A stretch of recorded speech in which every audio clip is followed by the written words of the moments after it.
আসসালামু আলাইকুম, কেমন আছেন সবাই? সামনে যেহেতু কোরবানির ঈদ, আর কোরবানির ঈদের আগেই সবারই মাথায় একটি টেনশন কাজ করে, সেটা হচ্ছে ভুঁড়ি পরিষ্কার করব কিভাবে। ভুঁড়ি পরিষ্কার করা যতটাই কঠিন, আবার কিছু কিছু টিপস মেনে যদি এই কাজটি করা যায়, এটা কিন্তু ঠিক ততটাই সহজ। তো আজকে আমি ভুঁড়ি পরিষ্কার করার এমন কিছু টিপস দেবো যে আপনারা 10 সেকেন্ডেই কিন্তু ভুঁড়ি পরিষ্কার করে নিতে পারবেন। কোনো রকম ঝামেলা ছাড়াই সবচেয়ে সহজ পদ্ধতিতে ভুঁড়ি পরিষ্কার আজকে আপনারা করতে পারবেন এই ভিডিওটি দেখলে। সেই সাথে শেয়ার করব ভুঁড়ি কীভাবে সংরক্ষণ করলে আপনারা 2 বছর, 3 বছর, এমনকি 5 বছর খাবেন, তবুও এই ভুঁড়িটার কোনো রকম বাজে গন্ধ হবে না, ভুঁড়িটা নষ্ট হবে না। তো আশা করছি আজকের ভিডিওটি আপনাদের কাজে দিবে। তাই ভিডিওটি ভালো লাগলে অনুরোধ জানাচ্ছি ভিডিওতে একটি লাইক দিয়ে দিতে, এবং ভিডিওটি যদি বেশি উপকারী মনে হয় তাহলে ভিডিওটি শেয়ার করে দিবেন যেন সবাই দেখার সুযোগ পায়। তো চলুন দেখা যাক আজকের পুরো ভিডিওটি। তো প্রথমে আমি এখানে ভুঁড়ি নিয়েছি, আর দেখতে পাচ্ছেন এখানে বড় ভুঁড়ি দুটো নিয়েছি, আর এই টুকরোগুলো কিন্তু অনেক বড় বড়। তো বড় টুকরো নিয়ে কখনো ভুঁড়ি পরিষ্কার করতে যাবেন না, এটা পরিষ্কার তো হবেই না, পাশাপাশি ভুঁড়িটা কিন্তু একসময় ফেলেই দিতে হবে। তো এই ভুঁড়িটা প্রথমে আমি যেটা করব, টুকরো করে কেটে নিব। তবে টুকরো করার সময় অবশ্যই খেয়াল রাখবেন, খুব বেশি কিন্তু ছোট টুকরো করা যাবে না, আবার খুব বেশি বড় টুকরো করা যাবে না। তো আমি যেভাবে টুকরো করছি ঠিক সেভাবে টুকরো করে নেবেন। খুব বেশি বড় করলে কিন্তু আপনারা পরিষ্কার করতে পারবেন না, এটা কিন্তু নষ্ট হয়ে যাবে। তাই এরকম ছোট সাইজের টুকরো করে নেবেন। তো এবারে যেটা করেছি, আমি চুলায় গরম পানি বসিয়ে দিয়েছি। এখন সবাই বলতে পারেন যে এটার আর নতুন কি, সবাই তো আমরা গরম পানি দিয়ে পরিষ্কার করি। কিন্তু গরম পানি দিয়ে পরিষ্কার করলেও একটি টিপস যদি আপনাদের জানা থাকে তাহলে কিন্তু খুব সহজেই এই ভুঁড়ি পরিষ্কার করতে পারবেন। তো দেখুন আমি এখানে গরম পানি দিয়েছি, আর এখান থেকে কিছুটা গরম পানি আমি আলাদা করে নিচ্ছি। আর ওদিকে চুলা কিন্তু অন আছে, আমি লো ফ্লেমে দিয়ে এসেছি, পানি কিন্তু ফুটছে। এবারে দ্বিতীয় টিপস যেটা আপনাদের বলবো, ভুঁড়ি কখনো এভাবে ময়লা সাইডটা ওপরের দিক দেবেন না, তাহলে কিন্তু এটা খসড়া হয়ে যাবে, ভুঁড়ির এই ময়লাটা উঠবে না। ভুঁড়ির যে পাশটা বেশি ময়লা সেটা এভাবে উল্টা পাশে দিবেন, আর 10 সেকেন্ড রাখবেন। 10 সেকেন্ড রাখার পরে এটা এভাবে একটু টান দিবেন, দেখবেন সেকেন্ডে পরিষ্কার হয়ে যাবে, আপনাদের কোনো রকম ঝামেলাই হবে না। কত সহজে কিন্তু ভুঁড়িটা পরিষ্কার হয়ে গেল। আপনারা কখনোই এই ময়লা সাইডটা ওপরের দিকে দেবেন না, তাহলে ভুঁড়িটা গরম হতে সময় লাগবে, ওপরের সাইডটা কিন্তু খসড়া হয়ে যাবে। তাই যে পাশটা ময়লা সবসময় উল্টা করে দেবেন, তাহলে কিন্তু ভুঁড়িটা দ্রুতই গরম হয়ে যাবে, ময়লার সাইডটা, এবং ময়লাটা দ্রুত উঠে যাবে। আর 30 সেকেন্ডের বেশি রাখলে কিন্তু ভুঁড়িটা খসড়া হয়ে যাবে, তাই না 30 সেকেন্ডের বেশি রাখবেন না। আমি দ্বিতীয়টা দেখিয়ে দিচ্ছি, আবারও আমি পানির ভেতরে দিয়ে দিলাম, আর এবারে আমি 10 সেকেন্ড পরে এভাবে উঠিয়ে নিচ্ছি। উঠিয়ে নেওয়ার পরে আমি জাস্ট একটি কাঁটা চামচ দিয়ে এভাবে শক্ত করে চেপে ধরছি, যেহেতু এটা গরম। একটি কাঁটা চামচ নেবেন, আর আরেকটি নাইফের সাহায্যে এভাবে টান দিবেন।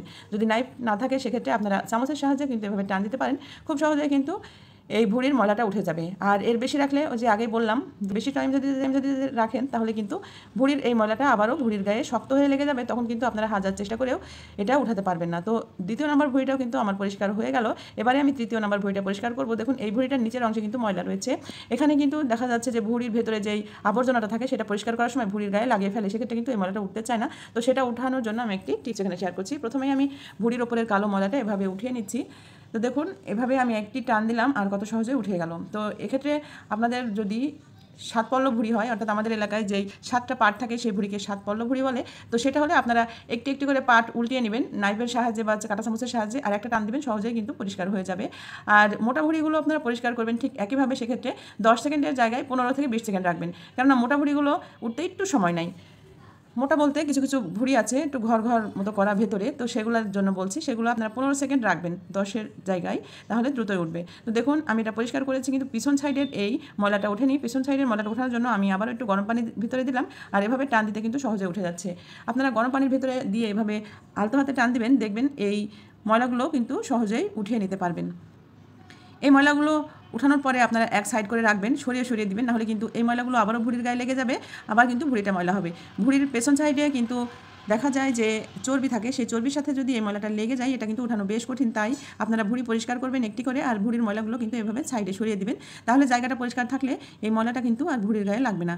তো দেখুন আমি আবারও একটি ভুঁড়ি ঠিক এভাবে পরিষ্কার করে নিচ্ছি, আর এই ভুঁড়িটা মোটা ঘর ঘর করা, তাই এই ভুঁড়িটা আমি 15 থেকে 20 সেকেন্ড রেখেছিলাম।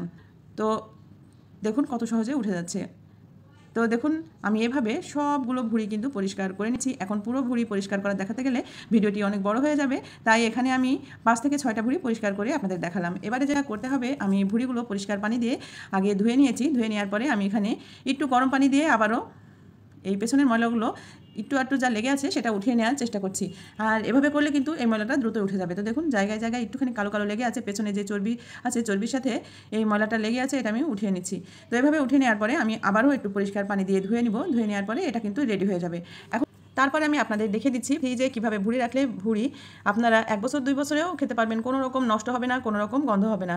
তো দেখুন বন্ধুরা, আমি পুরো ভুঁড়িটা পরিষ্কার করে নিয়েছি, কোনো রকম ময়লা কিন্তু এখানে আর নাই, একবারে সাদা ধবধবে হয়ে গেছে। এভাবে আপনারা ভুঁড়ি পরিষ্কার করবেন, দেখবেন এই ভুঁড়িটা খেতেও যেমন ভালো লাগবে, তেমনি যারা ভুঁড়ি খায় না, অরুচি লাগে, তারাও কিন্তু রুচি সহকারে এই ভুঁড়িটা খাবে।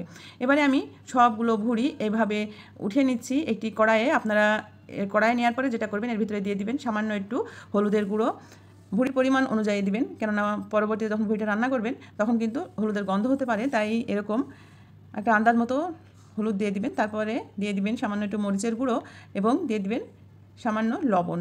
দেওয়ার পরে এটা ভালো করে মিশিয়ে নেবেন। মিশিয়ে নেওয়ার পরে চুলায় বসিয়ে দিবেন। কিন্তু এখানে আরও একটি টিপস, সেটা হচ্ছে আপনারা কখনও এখানে পানি অ্যাড করবেন না। পানি অ্যাড করলে কিন্তু এই ভুঁড়িটা সেই টেস্টটা আর থাকবে না। এভাবে নাড়াচাড়া করে নিয়ে ভুঁড়িটা আপনারা চুলায় বসিয়ে দিবেন লো ফ্লেম। আর চুলার হিটটা হাই হিটে রাখবেন না, এটা মিডিয়াম ফ্লেমে ঢেকে ঢেকে জাল করবেন। দেখবেন ভুঁড়ি থেকে পানি বের হবে, আর সেই পানিতে ভুঁড়িটা আস্তে আস্তে জাল হবে। সেক্ষেত্রে কিন্তু এই ভুঁড়িটা খুবই মজা হবে। আপনারা এই ভুঁড়িটা তারপরে ঠান্ডা করে ডিপ ফ্রিজে সংরক্ষণ করতে পারবেন এবং সারা বছর জুড়ে খাবেন, 2 বছর জুড়ে খাবেন, তাও কিন্তু ভুঁড়িটা নষ্ট হবে না। তো দেখুন আমি এইভাবে ভালো করে মিশিয়ে নিয়েছি। এবারে এটা আমি চুলায় বসিয়ে জাল করে নিব। তবে জাল করাটা আপনাদের সাথে শেয়ার করলাম না, আপনারা কীভাবে জাল করতে হয় সেটা নিশ্চয়ই জানেন। তো আশা করছি এই টিপসটি আপনাদের কাজে দিবে। সবাই ভালো থাকবেন। চলে আসবো নতুন কোনো ভিডিও নিয়ে, সেই পর্যন্ত বিদায়।